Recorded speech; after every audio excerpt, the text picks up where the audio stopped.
చింతమనేని ప్రభాకర్ గారి మీద 94 కేసులే ఉన్నాయంట. ఇంకా సెంచరీ రాలా, ఇంకా 6. ఇది పెడితే 95 అయ్యేది. ఇక బెటర్. చింతమనేనికి అచ్చోసిన ఆంబోతులాగా వదిలేశారు. కేసు పెట్టే పనే లేదు. ఇక ఎవరైనా కొట్టొచ్చు, ఎవరైనా తిట్టొచ్చు, ఎవరింటి మీద కన్నా వెళ్ళి దబాయించవచ్చు, తాగి చిందేయచ్చు. శభాష్. చంద్రబాబు నాయుడు గోల్డ్ మెడల్ ఇస్తాడు. లేక ఏమిటి అన్యాయం? 94 కేసులు ఉన్నాయి. ఇది 95వ కేసు. ఈ కేసు బెటరు. ఆయన అధికారం కూటమి రాగానే జడ్పీటీసీ ఇంటి మీదకి వెళ్ళి దాడి చేశాడు. దెందులూరు జడ్పీటీసీ ఇంటి మీదకి వెళ్ళి.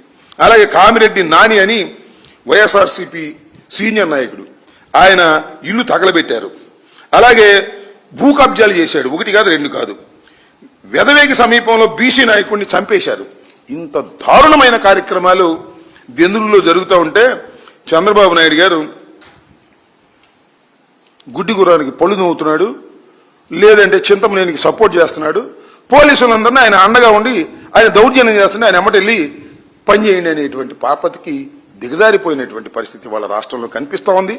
ఒక దారుణమైన పరిపాలన వాళ్ళ రాష్ట్రంలో జరుగుతూ ఉంది. దీనికి కూటమి నాయకులు తల దించుకోవాలి సిగ్గుతో అని ఈ సందర్భంగా నేను మనవి చేస్తున్నాను. ఇంత దారుణంగా ఉన్నటువంటి విషయాలని ప్రజలు గమనించండి. 2 సంవత్సరాలకి ఇంత ముదిరిపోతే మీ దుంపదెగ ఇంకా 3 సంవత్సరాలు మీ పరిపాలన భరించాలయ్యా రాష్ట్ర ప్రజానీకం. తెలుగుదేశం వాళ్ళనే మీరు కొట్టే కార్యక్రమం, జనసేన వాళ్ళని కూడా కొట్టే కార్యక్రమం. ఎవరు దోపిడీ కట్టవచ్చో అవుట్.